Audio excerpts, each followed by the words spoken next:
Yeah, I usually use it, ESV. Yeah. Hey guys, we're live. I'm Mark. I'm one of the associate pastors at Clearbranch Methodist Church in Trussville.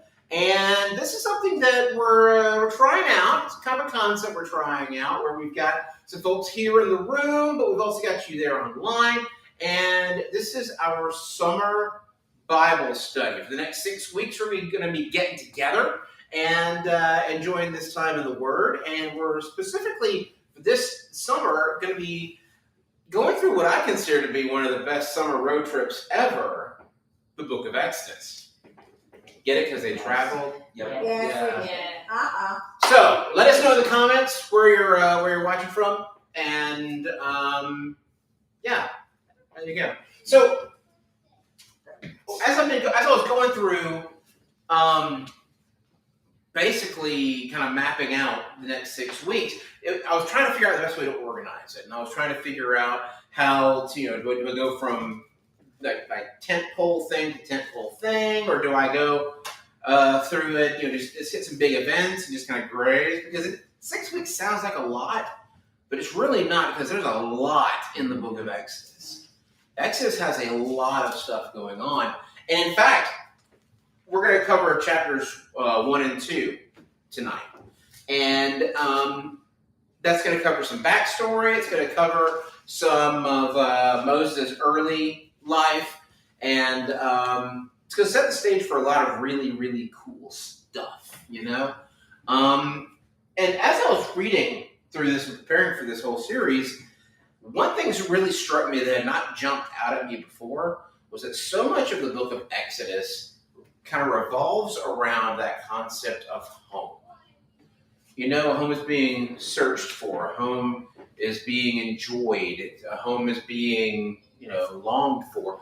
It's about finding that place where you belong, and ultimately where, you belong by God's word.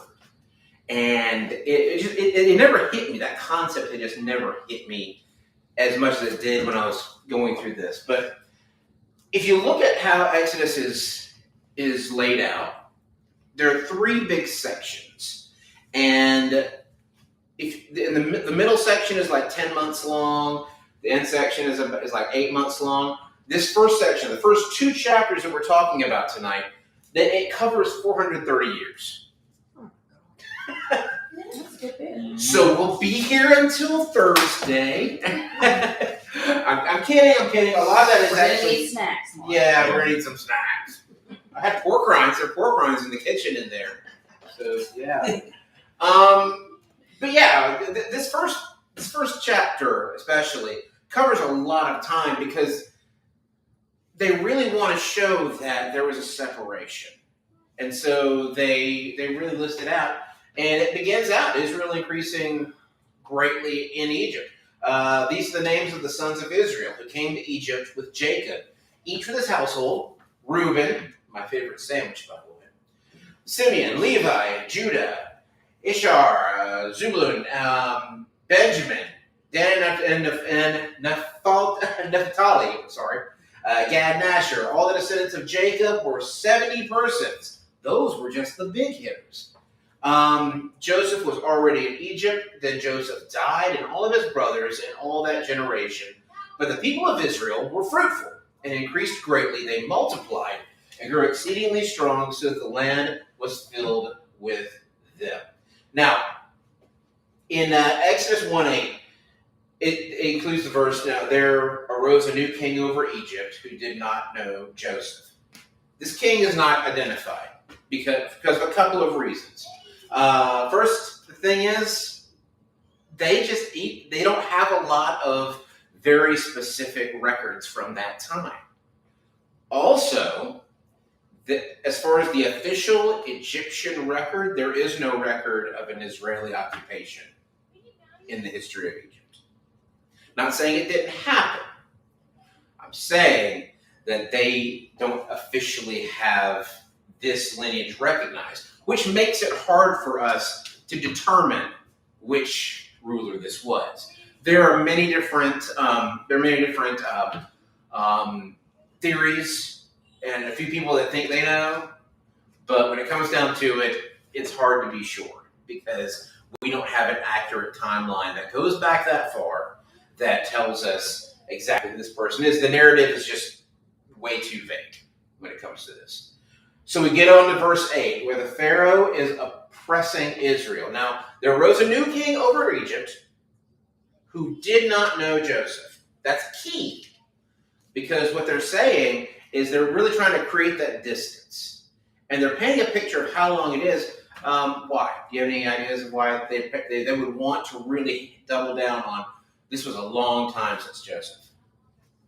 Any ideas? Time can kind of make you forget sometimes. There you go. Because people forget, and that's what they're focusing on. And, the reason that we got to this point with society was because of that distance, because a lot of things got kind of left by the wayside. And so, Pharaoh has this great influx of Israelites there in the city, and they all have a certain belief system. But Pharaoh, this new king, is looking out. He's seeing there are way more of them than there are of me and my armies. And if they realize it, this is bad. It's kind of like an ant swarm, like an ant hill. One ant, you can squish it pretty easily. But if you lay down on an ant hill, because that's something sane people do. If you do that, they can overtake you eventually. Same rule goes with being in a kindergarten classroom. If those kindergartens realize that they can take that teacher, it's over. So this king is doing the same thing. He's realizing, I have got to make sure that they are not in a place where they're going to realize they can win this or take this. I've got to make them feel like to the point where they're not even going to question it. I've got to oppress them. And so this new king, he says, come, let us deal shrewdly with them, the Israelites, lest they multiply, and if war breaks out, they join our enemies and fight against us and escape from the land. Therefore, they set taskmasters over them to afflict them with heavy burdens. They built for Pharaoh's store cities, Pithom and Ramses. Now, anybody know what a store city is? It's where they store their grain and everything. Once again, you get an A+. God bless you. Thank you. But yeah, but that's not the only thing with a store city. Now, a store city is based around that principle, that original intent. But over time, you realize all these store cities are built in the centralized locations for the society. Store cities can eventually become capital cities. So they built these store cities. Also, hard labor at that time was not something that was uncommon. We didn't have, cranes and stuff at that point. So the sheer man hours of building something like these cities, these buildings, it took a lot to make this happen. And a lot of times the jobs would get too complicated for just the common man. It would also be too expensive to pay someone to do. And so you had to find a vulnerable population and enslave them and force them to do it. And this is in a society, remember I said common man. This is in a society where it was not uncommon for forced labor to be a form of taxation. Like you'd be forced to, 1 month out of the year, you work with no wages coming in and you do public construction or public labor. And that's your taxes.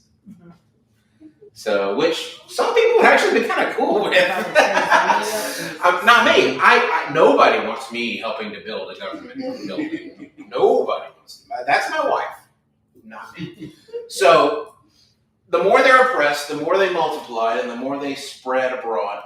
And the Egyptians were in dread of the people of Israel. So they ruthlessly made the people of Israel work as slaves.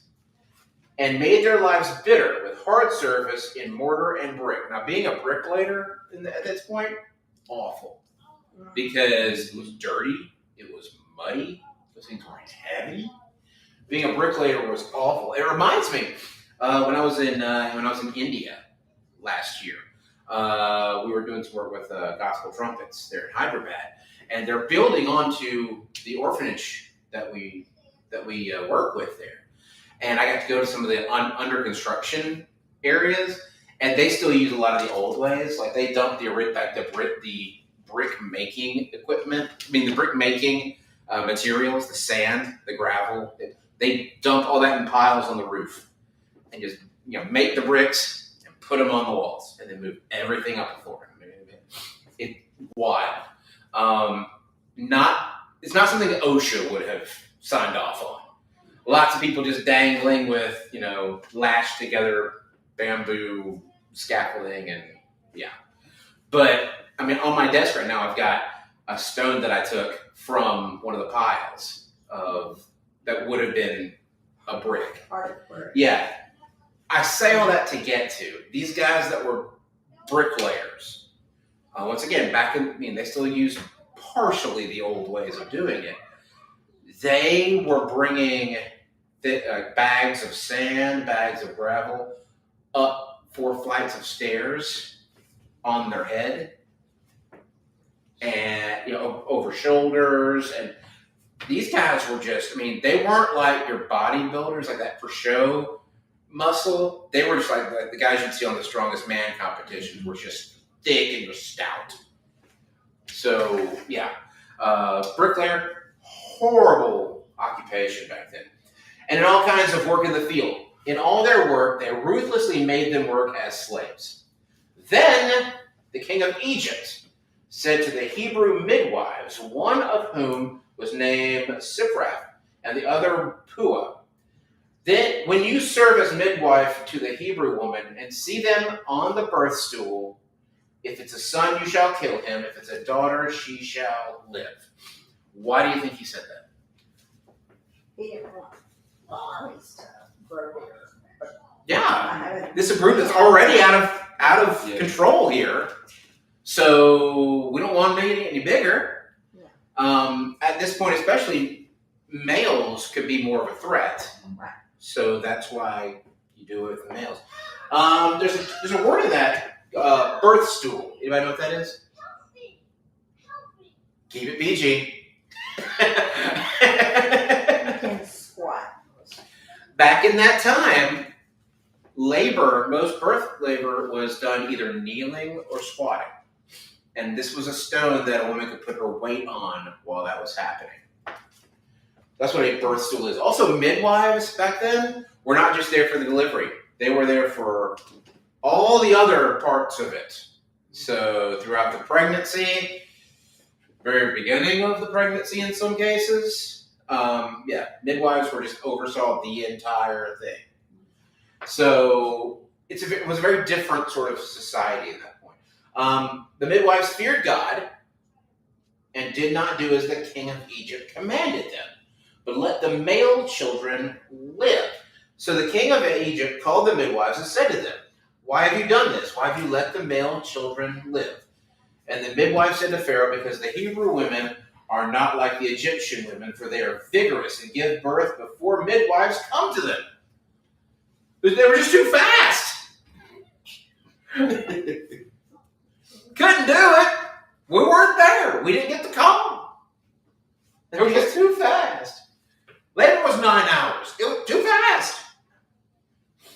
And then Pharaoh commanded all of his people, every son that is born to the Hebrews, you shall cast into the Nile, but you shall let every daughter live.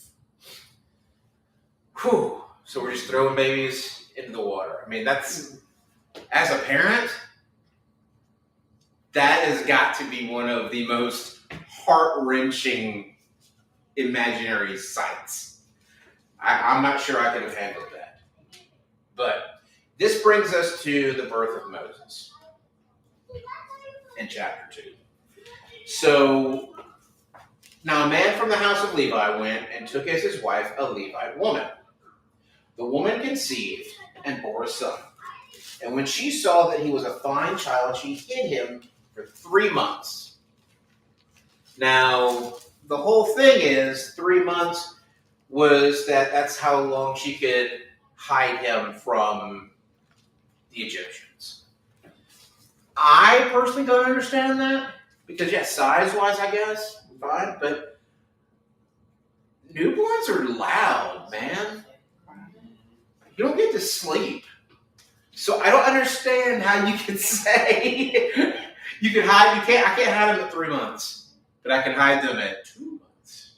I don't get that part. So she hid him for 3 months, but she could no longer. She took for him a basket full of bulrushes and dabbed it with bitumen and pitch.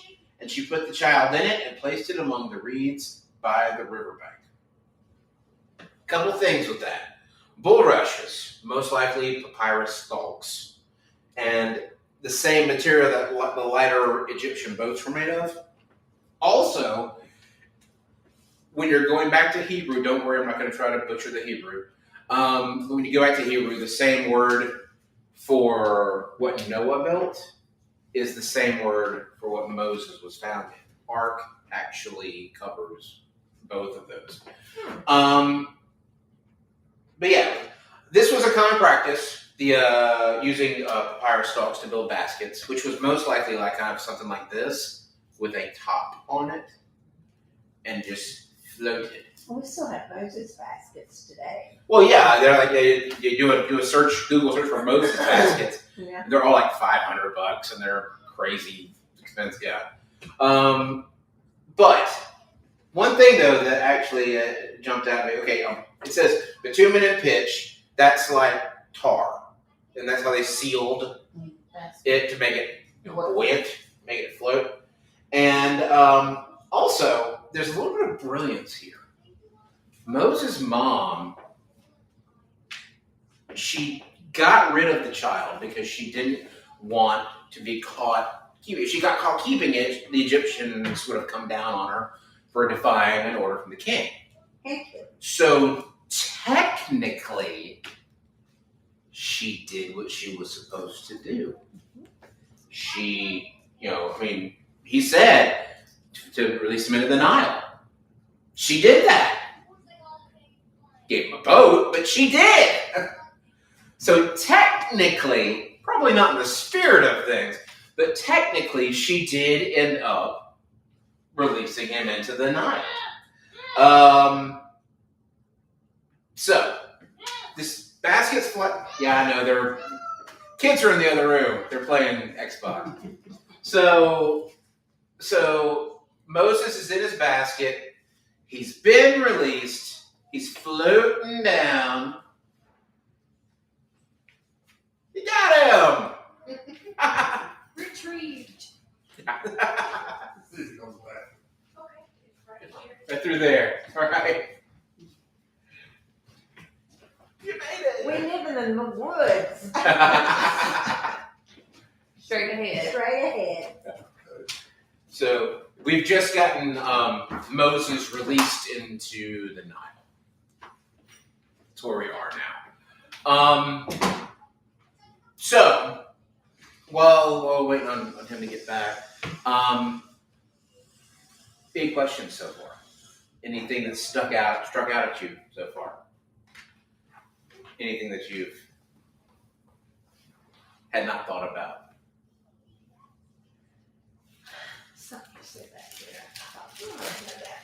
I just covered an entire chapter, so I said a lot of things.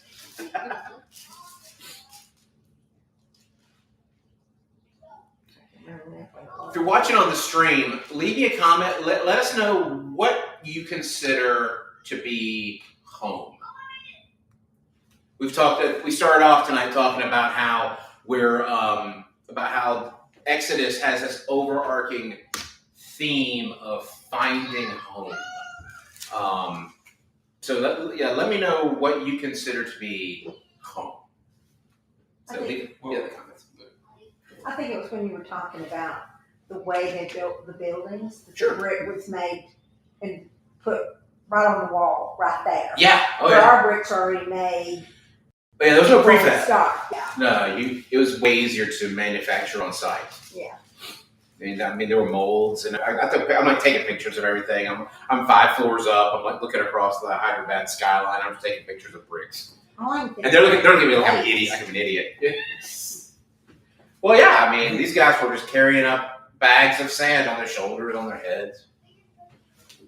What I can realize, like in the context of like home, what you're talking about, like biblically, once we, place the faith in Christ, like heaven is our actual home.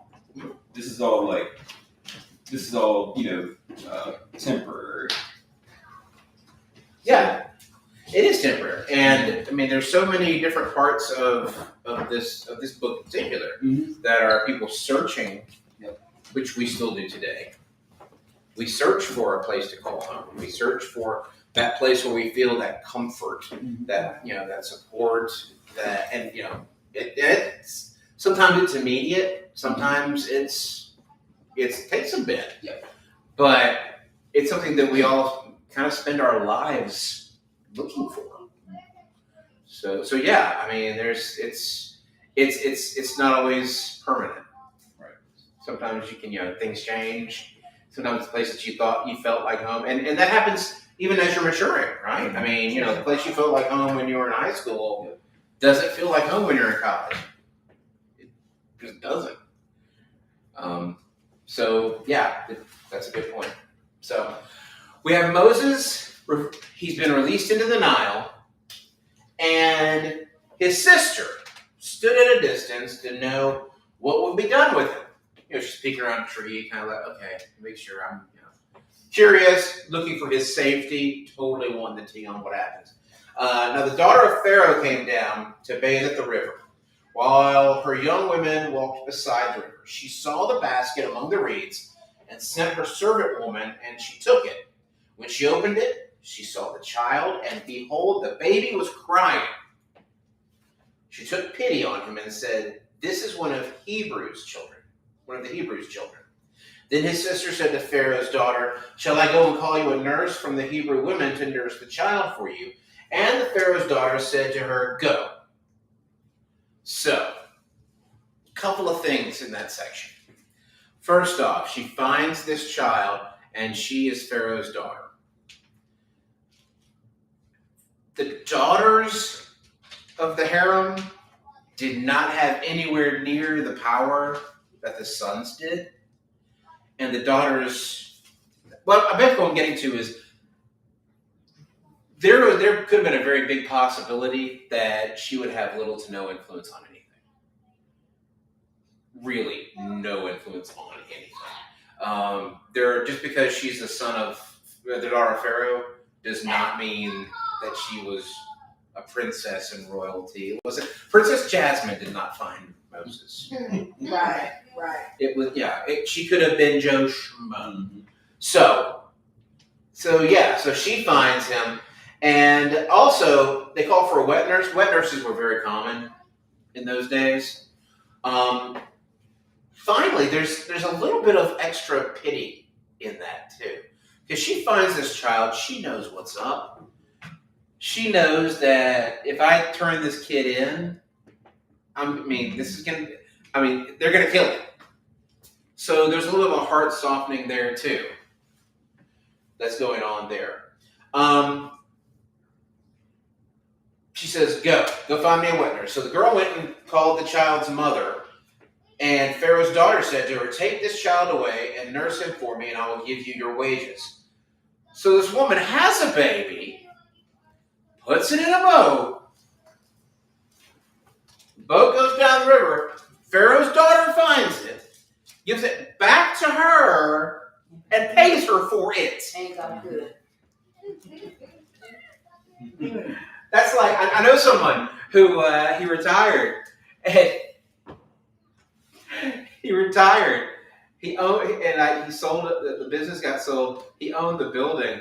He took a new job. New job was in that building, and so he was his own boss's landlord.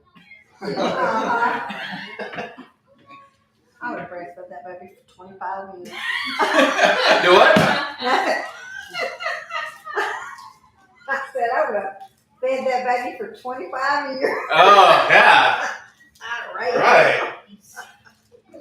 So As weird as that sounds. that's the last we hear of Moses for a little bit. He's set, he's gonna be safe with his mom being paid. It's kind of like what we get now, if for like some underprivileged families get that, But one day when Moses had grown up, he went out to his people and looked on their burdens, and he saw, and he saw an Egyptian beating a Hebrew, one of his people. And he looked this way and that, and seeing no one, he struck down the Egyptian and hid him in the sand. When he went out the next day, behold, 2 Hebrews were struggling together. And he said to the man in the wrong, "Why do you strike your companion?" And he answered, "Who made you a prince and judge over us? Do you mean to kill me as you killed the Egyptian?" Then Moses was afraid and thought, "Surely the thing is known. Busted. Oh no, everybody knows this. This is bad." Now, let's go back to the original act, though. Let's go back to the original act of him killing this Egyptian. Obviously, thou shalt not kill. It's right up there toward the top. But as I've said in a few other situations, even though you know that this is a wrong act, I can see the thought process. I see what he was doing, And there's some, you watch these true crime things on Netflix, whatever that, and you're like, oh, that person's just crazy. That makes no sense. I see what he was doing. Not right, but I see what he was doing. So I get that. Also, a non-Egyptian killing an Egyptian, huge deal. The Egyptian people were extremely closed off and were very much us versus everybody else. So the fact that this area was kind of like a little melting pot, it kind of ruffled feathers anyway. And so if one of their own is murdered by someone who is not Egyptian, no matter who raised him, it's bad. And so Pharaoh heard about this, and he says, well, we're just going to have to kill Moses. I mean, this happened, and so this happened, cause and effect. But Moses fled from Pharaoh and stayed in the land of Midian. And he sat down by a well. Best place he ever could have sat. Now is when it becomes a Hallmark movie. And Cecil's not here, so I can say this. So now it becomes a Hallmark movie. Because, a guy shows up, he's got chiseled jaw and flannel shirt. And, Music's playing. he writes greeting cards for a living. Is he a barista? Yeah, and he's also a barista. Yeah. The funny thing is, Pharaoh was going to shut down his independently owned coffee shop that he owned, that his dad started. Yep. Yeah. All that's not true. So, but he did sit down by a well. He sits down by a well, and the priest of Midian had 7 daughters. 7. I can count. And they came and drew water and filled the troughs to water their father's flock. The shepherds came and drove them away, but Moses stood up and saved them and watered their flock. Now, the Midians were kind of a semi-nomadic group. They were not very highly regarded in the area, although we've got historical evidence of them, all over the place. And most of, I think, Eastern Asia is kind of overrun with this group being a known thing. So, shepherdesses, the women that would have been out there, they were usually only there if they didn't have a son. Like if they gave birth to a daughter, then them and the daughter would be out getting water and that sort of thing.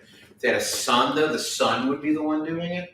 So this was kind of, their presence was kind of, yeah, just me. And because of that, they got bullied a lot by other shepherds. They would, tell them, go back to the back. I'm going to do this. And so the fact that Moses stood up for them It was kind of a big deal. It was not something that was expected here. And it says when they came home to their father Ruel, he said, "How is it that you've come home so soon today?"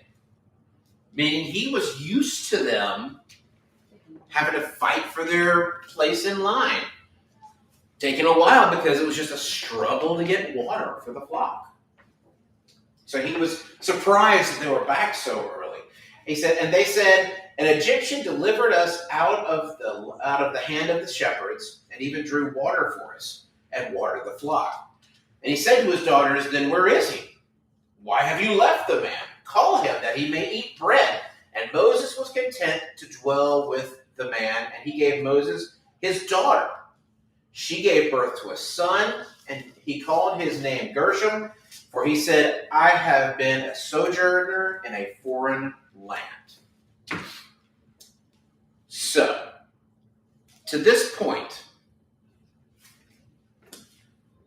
Moses was born, was forced out of his birth home, was taken back to his birth home, was raised as an outsider, fled the place that he thought was home, and has now found a new place where he's being treated well and with respect, been given a wife, Having a family. having a family. This has become home. Right? Exactly. So, as we go on through the scripture, during those many days, the king of Egypt died, and the people of Israel groaned because of their slavery and cried out for help. Their cry for rescue from slavery came up to God, and God, hearing their groaning, and God remembered his covenant with Abraham, with Isaac, and with Jacob. God saw the people of Israel, and God knew. So, once again, we've got this theme of home that's been going. And Moses grows up in a home, not his own home, later flees this home for exile. In contrast, he's been given a home where Moses will be welcomed and treated well. Now, I started off by talking about how that home theme runs throughout the rest of this book. And I'm sure you can probably think of a few other points where it comes out. Anybody want to be a teacher's pet, throw out some things that are coming? People looking for home, people finding their home. Anyone? Really? Oh, yeah. the whole like trek through the wilderness thing. Yes, thank you. The, Exodus of it. They made a lot of homes along The there. actual They did, Exodus. yeah. Yeah. I mean, searching for that land, that place that God had meant for them, that home. And, to this day, still having to fight for it. Yeah. Still fighting for it. So, just, think about that as we go through. And as we continue on this journey. This one, I meant for this one to be short because it was the introduction. Next week, we kick off with a little bit of light biblical arson. No damage done there. No damage done. And then we move on from there. We've got plagues coming. We've got a long walk coming. We've got so many. There's a lot in Exodus, and there's a lot that really does shape how we see things later on. There was one part in here I'm going to go back and pick it up just because I like cross references.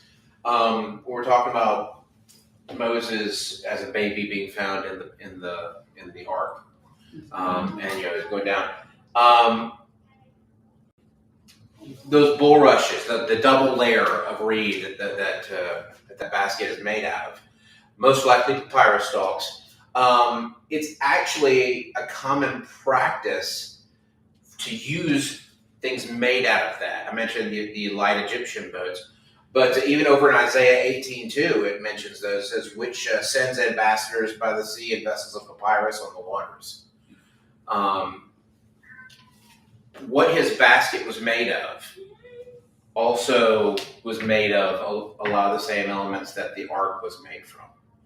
And a lot of commonly used nautical materials there. So it wasn't like she was just picking off a basket off the road and throwing a kid and tossing in the river.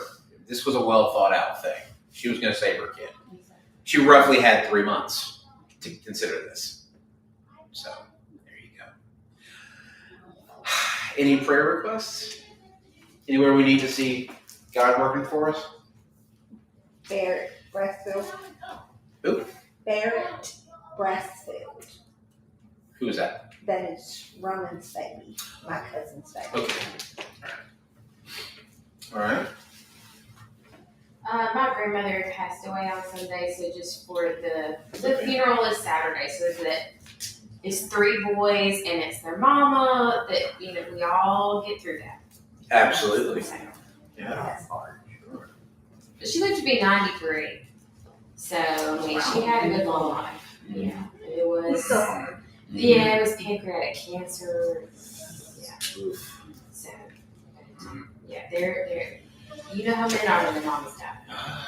So, We've had, and Jeremy mentioned this on Sunday, we've had a lot of funerals lately. yeah, we're not making him do this one. Yeah. But it's interesting to watch how the family works in that, because death is one of those things that it kind of, it makes things very raw. And it either lets you set down grudges or helps them ingrain more and more. Deeper. Yeah.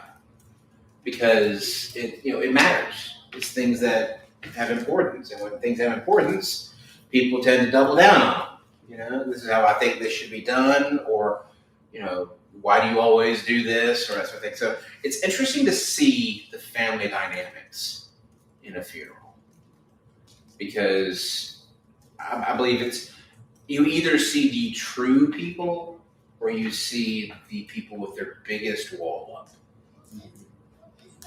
So, but yeah, so we'll absolutely keep family in prayers. We pray for Israel and for our nation and our leaders. Yeah, absolutely. And the family of Willie Mays. Family of Willie Mays, yeah, he passed away yesterday, right? 93? Was that how? 92, I think. 92? Yeah, absolutely. He was a beloved person. I've never heard a negative thing about Willie Mays. So absolutely.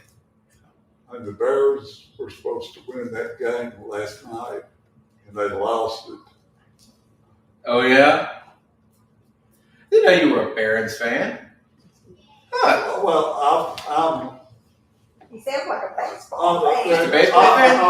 I'm a former Barons fan.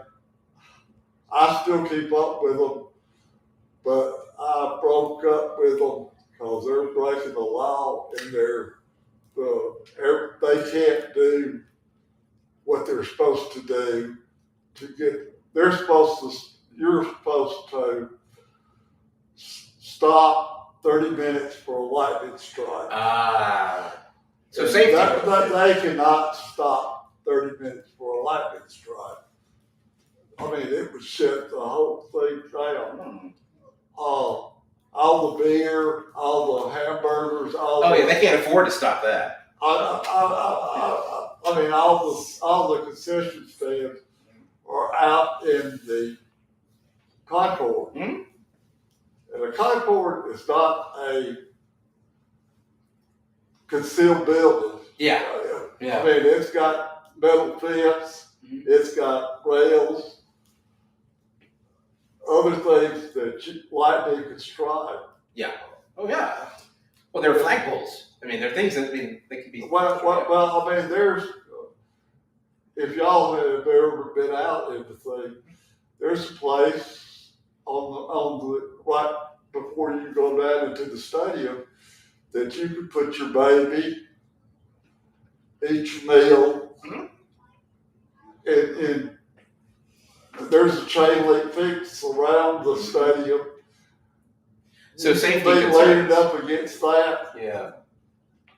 And Mother Nature doesn't do by the rule book. I mean, you've got lightning rods and various and other so many things. When we get done here, I'm going to show you something I think you might find interesting. Something that's under our bed. Janice Giles is asking what chapter we are in tonight. We were in chapter 1 and 2 tonight. So tomorrow night, next week, we're going to hit 3 and 4 and tell Janice, I want to see her here next week. Alice and Cecil are also watching. I want to see you guys here next week as well. Haha. Busted. So okay. Any other What was the first of the thing? First part, I'm trying to think when you came in. You came in, we talked a lot about when you came toward the end of the one. Yeah, he came in to the end of one. So basically we went through the fact that the author Moses tried to really establish that there was a long timeline between Moses and Joseph. We listed off a lot of folks there, and basically he said that there were 70 people in between. And we got a few people hit there. Then we introduced this king, the new king over Egypt, who, he looked around and realized, I am woefully outnumbered. And he realized he had to do something to stop the Israelites from growing, or more importantly, stop them from realizing that they were big enough to take this whole thing. So that's why they got put into slavery. And then we moved over to Moses being born. His mom realizing that, at this point, Pharaoh was saying, okay, all male kids born of Israelite parentage, toss them in the river. So she put Moses in the raft, in the ark, or the basket, put the river. That's when Pharaoh's daughter, I think that's where you came. Gotcha. Yeah. There you go. Exodus chapter 1, 45 seconds. So okay. Well, we'll start at 6:30 next Wednesday night, and I hope to see you guys here. If you want to join us here in person, email me, mharvard@clearbranch.org, mharvard@clearbranch.org. Love to have you. And I'll give you all the details and all the information. Thank you guys for being here. And let's close in prayer. Heavenly Father, we thank you for this time together. We thank you for safe travels. And we thank you for knowing that home is out there for all of us. God, we thank you for the comfort, the blessings that we've been given. We ask that you hold up those that are suffering with grief, God. We ask for those that are suffering with mourning, and those that are in some dire medical straits, God. We hope that you'll have your hand on that situation. Give strength and peace and comfort, God. These are tough situations, God, but we know that you are bigger than all of them. And we know that you are always beside us, no matter what. God, we love you. In your son's name, amen. Amen. All right. See you guys next time. You can hit the top right-hand corner. There's a button to end the stream.